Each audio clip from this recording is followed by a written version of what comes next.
Hello साथियों। जीव विज्ञान से जुड़े बहुत महत्वपूर्ण प्रश्न जो कि हर एक एग्जाम्स के लिए बहुत महत्वपूर्ण है। आइए जानते हैं।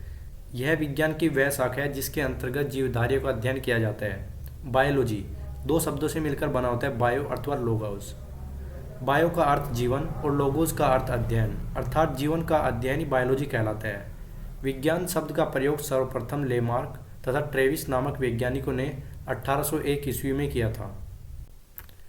जीव विज्ञान का एक क्रमबद्ध ज्ञान के रूप में विकास प्रसिद्ध ग्रीक दार्शनिक अरस्तु 384 से 322 ईस्वी पूर्व के काल में हुआ था। उन्होंने पौधे व जंतुओं के जीवन के विभिन्न पक्षों के विषय में अपने विचार प्रकट किए, इसलिए अरस्तु को जीव विज्ञान का जनक यानी फादर ऑफ बायोलॉजी कहते हैं। 1753 ईस्वी में कैरोलस लीनियस नामक वैज्ञानिक, जिन्होंने वर्गीकरण का जन्मदाता भी कहा जाता है, इन्होंने द्विनाम पद्धति को प्रचलित किया। इस पद्धति के अनुसार प्रत्येक जीवधारी का नाम लैटिन भाषा के दो शब्दों से मिलकर बनता है। पहला शब्द वंश तथा दूसरा शब्द जाति नाम कहलाता है। माइटोकॉन्ड्रिया, इसकी खोज अल्टमैन ने 1886 ईस्वी में की थी। बेंडा ने इसका नाम माइटोकॉन्ड्रिया दिया। यह कोशिका का श्वसन स्थल है। कोशिका में इसकी संख्या निश्चित नहीं होती है। ऊर्जा युक्त कार्बनिक पदार्थों का ऑक्सीकरण माइटोकॉन्ड्रिया में होता है, जिससे काफ़ी मात्रा में ऊर्जा प्राप्त होती है। इसलिए माइटोकॉन्ड्रिया को कोशिका का शक्ति केंद्र कहते हैं।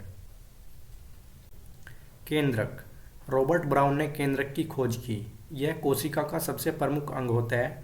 यह कोशिका के प्रबंधन के समान कार्य करता है। केंद्रक द्रव में धागेनुमा पदार्थ जाल के रूप में बिखरा दिखलाई पड़ता है। इसे क्रोमेटिन कहते हैं। क्रोमेटिन नाम फ्लेमिंग ने दिया।